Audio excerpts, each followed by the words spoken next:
സിപിഐഎമ്മിനെതിരെ വിമർശനവുമായി കോൺഗ്രസ് നേതാവ് രമേശ് ചെന്നിത്തല. അദാനിക്കെതിരെ സംസാരിക്കുന്നവരോട് സിപിഎമ്മിന് പുച്ഛമാണെന്ന് രമേശ് ചെന്നിത്തല പറഞ്ഞു. വിഴിഞ്ഞം ഉദ്ഘാടന വേദിയിൽ അദാനി സിപിഎമ്മിന്റെ പാർട്ണറാണെന്ന് പറഞ്ഞത് ഏതർത്ഥത്തിലാണെന്ന് അറിയില്ലെന്നും അദ്ദേഹം കൂട്ടിച്ചേർത്തു. ഇന്നലെ പ്രധാനമന്ത്രിക്ക് മറുപടി പറയാനുള്ള ബാധ്യത മുഖ്യമന്ത്രിക്കുണ്ടായിരുന്നു. ഒന്ന്, അദാനി പാർട്ണറാണെന്ന് പറഞ്ഞത് സിപിഎമ്മിന്റെ പാർട്ണറാണ് എന്ന് പറഞ്ഞത് ഏതർത്ഥത്തിലാണെന്ന് മനസ്സിലാക്കുന്നത്. അതായത് ഇടതുപക്ഷ ഗവൺമെന്റിന്റെ ഇടതുപക്ഷം എന്നത് നഷ്ടപ്പെട്ടിരിക്കുകയാണ്.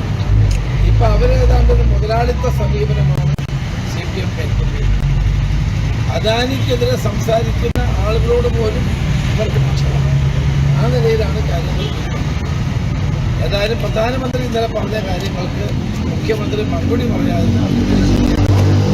പ്രധാനമന്ത്രി അതേസമയം സർക്കാർ പരിപാടിയിൽ പ്രധാനമന്ത്രി രാഷ്ട്രീയം പറഞ്ഞത് ശരിയായില്ലെന്നും മുഖ്യമന്ത്രി അതിനുള്ള മറുപടി നൽകണമായിരുന്നുവെന്നും രമേശ് ചെന്നിത്തല പ്രതികരിച്ചു.